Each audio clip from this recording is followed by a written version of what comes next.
Hello friends, स्वागत है आपका मेरे यूट्यूब चैनल नोकझोंक ऑडियो लव स्टोरी में। आप सुन रहे हैं मुस्कान शुक्ला लिखी गई कहानी मिस्टर डेविल की मिस्ट्रेस डेविल। अगर आपको कहानी अच्छी लगती है तो लाइक करें और ज़्यादा से ज़्यादा प्लीज़ शेयर कर दें। मेरी एक इच्छा है कि जल्दी से जल्द मेरे 500 सब्सक्राइबर पूरे हों और मुझे पता है कि आप लोग मेरी ये इच्छा ज़रूर पूरी करेंगे। तो चलिए हम अपनी आगे की कहानी स्टार्ट करते हैं। पिछले एपिसोड में सबने सुना अभ्युदय जंगल में जाता है। पार्टी भी खत्म हो चुकी होती है। वहाँ पर वो डेनियल, लिसा और छोटे जैक के साथ थोड़ा सा समय बिताता है। अब आगे। अभ्युदय ना जाने कितने समय तक यूं ही बैठा रहा जब एकदम से उसका फोन रिंग किया।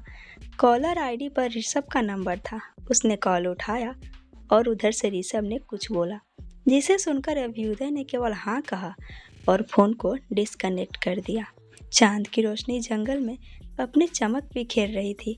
अभ्युदय ने पलटकर तीनों की ओर देखा और डेनियल के सिर पर हाथ रखते हुए कहा, जाने का समय हो गया है, मैं जा रहा हूँ। तुम रख सकते हो, लेकिन कल नाश्ते के वक्त तक वापस आ जाना। कल मुझे तुम्हारी फिर से ज़रूरत पड़ने वाली है।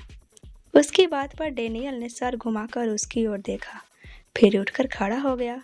उसके खड़े होते ही जैक और लिसा भी खड़े हो गए।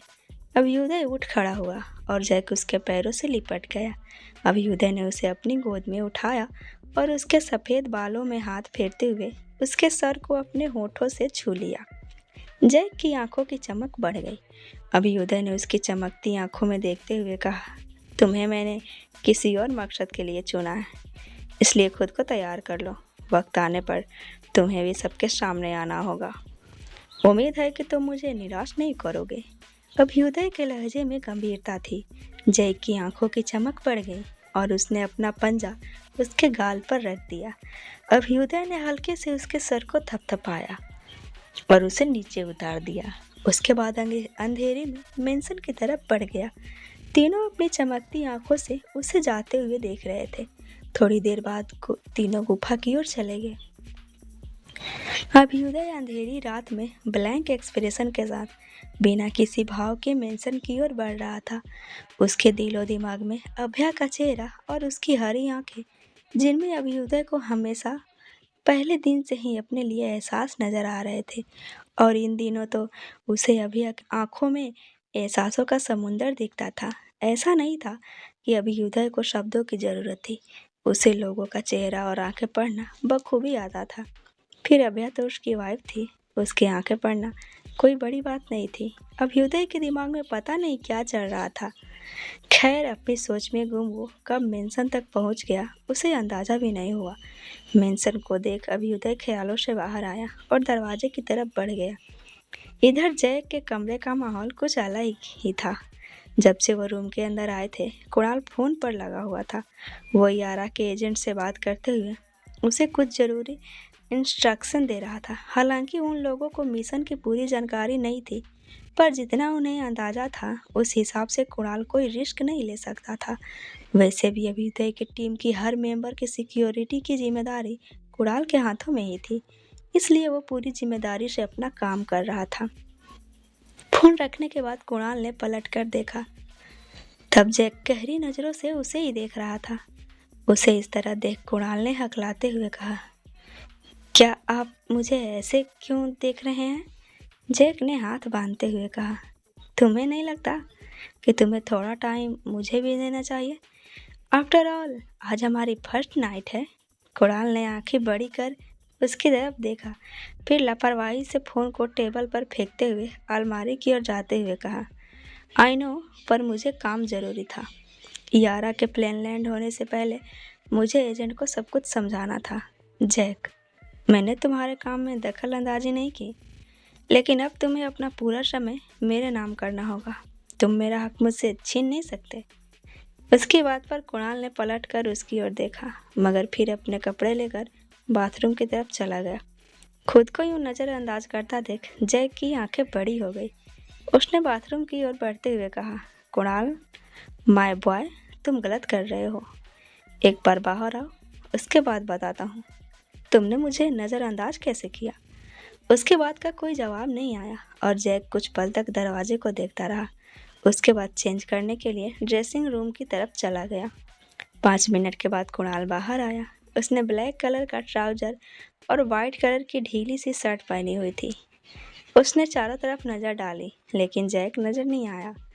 उसने ड्रेसिंग रूम की लाइट को जला दिया, फिर आकर बिस्तर पर लेट गया। 2 मिनट ही बीते होंगे जब ड्रेसिंग रूम का दरवाज़ा खुला और जैक बाहर आया। कुणाल पर नज़र पड़ते ही वह मुस्कुरा दिया। उसने ड्रेसिंग रूम की लाइट को बंद किया और कमरे की लाइट को डिम करते हुए बिस्तर की ओर बढ़ गया। कुणाल ने उसे अपने करीब आता महसूस किया और उसकी धड़कन सामान्य से तेज हो गई।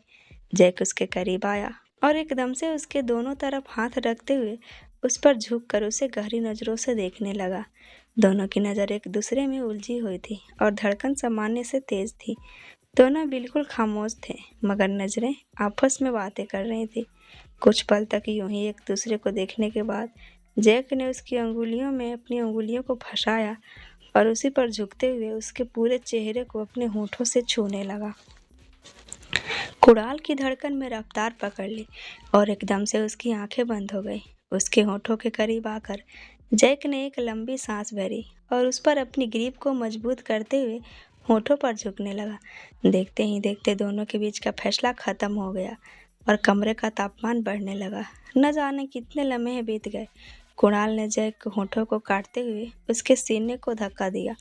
जैक ने एकदम से उसे छोड़ा और उसकी आंखों में देखने लगा।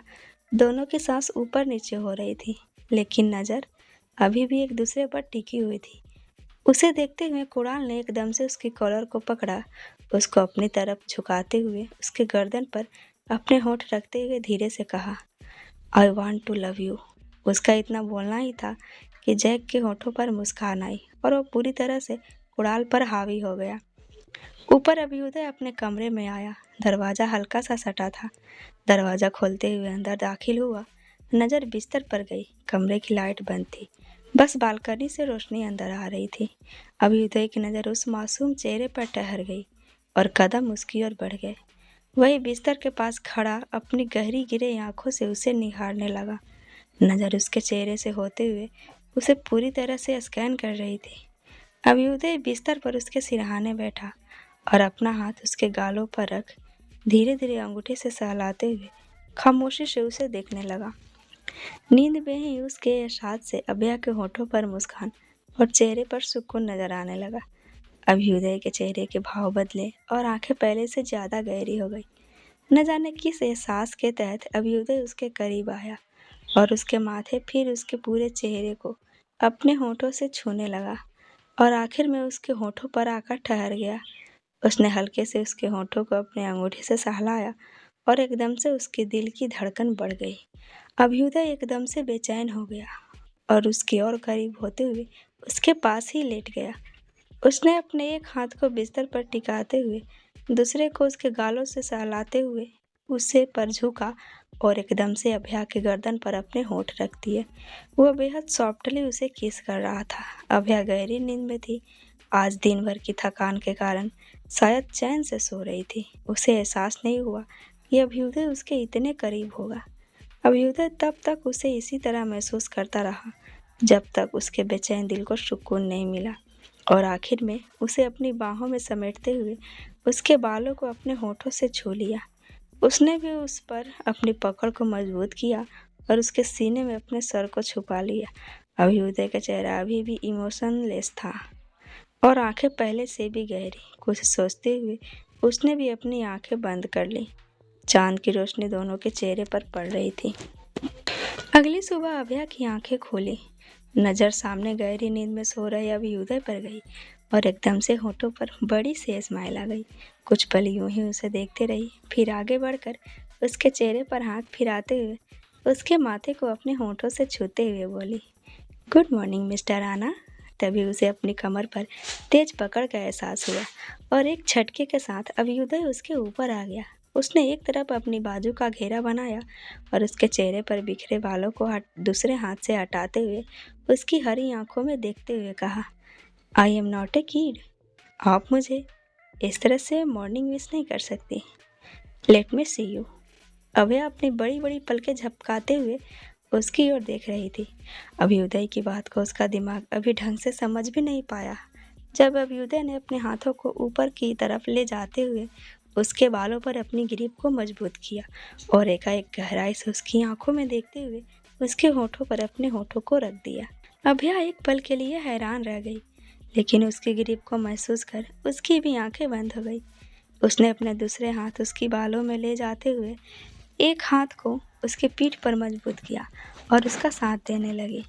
उसे अपना साथ देता देख अभ्युदय ने एक पल के लिए अपनी आंखों को खोला और उसके चेहरे की तरफ देखा। अभया की आंखें बंद थी, वो उसके एहसासों में खोई हुई थी। उसने भी अपनी आंखें बंद कर ली और एक पैशनेट किस उसके होठों पर करने लगा। थोड़ा ही वक्त बीता होगा कि अभ्युदय ने उसके बालों को छोड़ा और अपने हाथ को उसके हाथ पर ले आया और कलाइयों से होते हुए कंधे तक का सफर तय करते हुए उसने उसके सीने पर अपने हाथों को रख दिया। अभया उसके इस रिएक्शन से एकदम से हैरान हो गई और उसकी आंखें खुल गई। ठीक उसी वक्त अभ्युदय ने भी अपनी आंखों को खोला। दोनों की आंखें मिली। अभ्युदय ने हल्के से अपने हाथों को प्रेस किया, हालांकि दोनों के होंठ अभी भी एक दूसरे से मिले हुए थे। दर्द के एहसास के कारण अभया कसमसा गई। उसके होंठ हल्के से खुल गए, जिसका फायदा उठाते हुए अभ्युदय ने अपनी जीभ को उसके मुंह में एंटर किया और इसी के साथ वो उसके स्वाद को चखने लगा। अभया की आंखें बंद हो गई, दिमाग ने काम करना छोड़ दिया। उसने खुद को उसकी बाहों में ढीला छोड़ रखा था। कुछ देर तक अभ्युदय ने उसे अच्छे से टेस्ट किया और उसके बाद हल्के से उसके होठों को काटते हुए उसे छोड़ दिया। उसका हाथ उसके सीने पर से भी अपनी पकड़ आज़ाद कर चुका था। पलटकर अपनी जगह पर आ जाते हुए अभ्युदय ने अपने सदाबहार एक्सप्रेशन के साथ अभया की तरफ देखा, जिसके होंठ सूज गए थे। सांसों की रफ्तार तेज, गालों की रंगत गुलाबी और धड़कन सामान्य से तेज थी, जिसे अभ्युदय ने साफ महसूस किया था। उसने उसे गहरी नज़र से देखा और एकदम से उसे खींचते हुए अपने करीब कर लिया। अभया ने आंखें खोलकर उसकी तरफ देखा, फिर एकदम से शर्मा गई। उसने खुद को उसमें छुपा लिया। अभ्युदय ने अपनी पीठ पर अपनी पकड़ को मजबूत किया और उसकी गर्दन में अपना चेहरा छुपाते हुए उसकी खुशबू को महसूस करने लगा।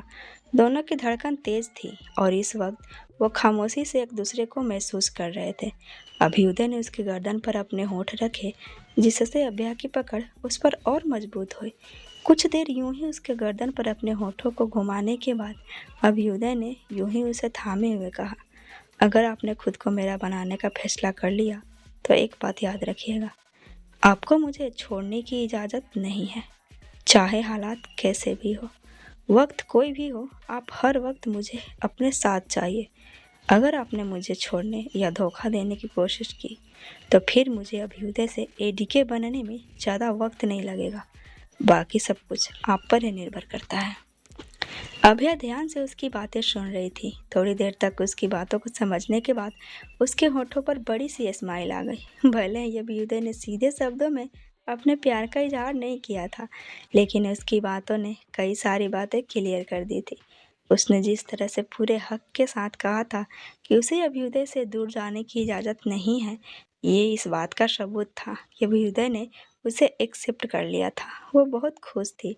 उसने बिना कुछ कहे अपना चेहरा उससे थोड़ा सा अलग किया और उसकी आंखों में देखते हुए उसके माथे पर अपने होठ रख दिए।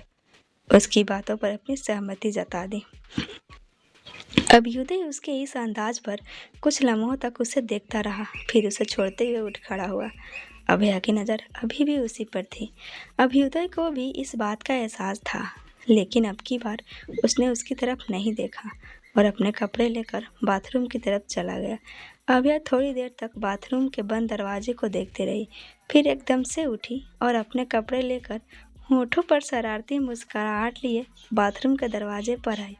दरवाज़ा अंदर से लॉक था।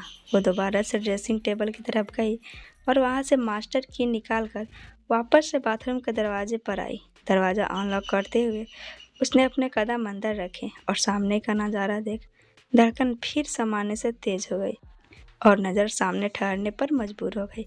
अभ्युदय शावर कैबिनेट पर उसकी ओर पीट कर खड़ा था।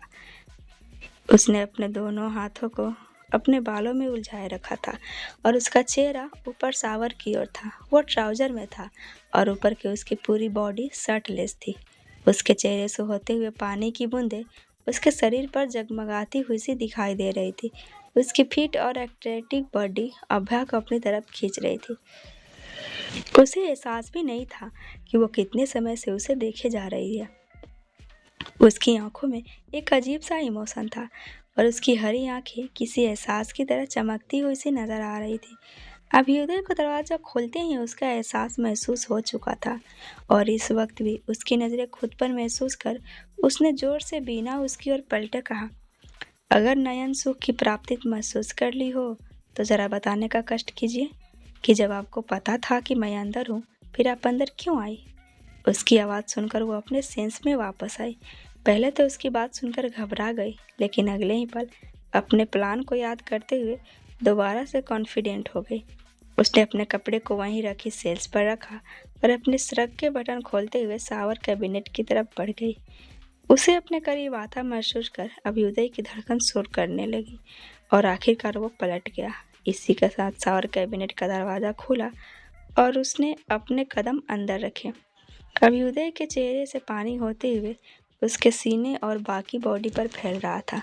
उसके six pack app, attractive body, सुडौल शरीर। अभ्या की धड़कन रुक गई। वो ललचाई नज़र से उसे निहार रही थी। वही अभ्युदय एक पल के लिए हैरान हो गया, लेकिन अगले ही पल उसका उसे इस तरह से देखना उसे अच्छा भी लगा और थोड़ी बेचैनी भी महसूस हुई।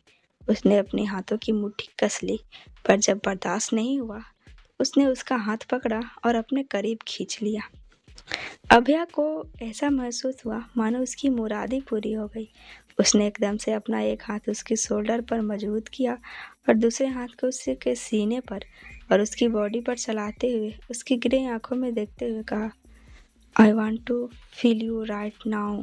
उसकी आंखें कई सारी इमोशन के तहत जगमगा रही थी। उसे अपने हथेली पर अभ्युदय की बड़ी धड़कनें साफ महसूस हो रही थी।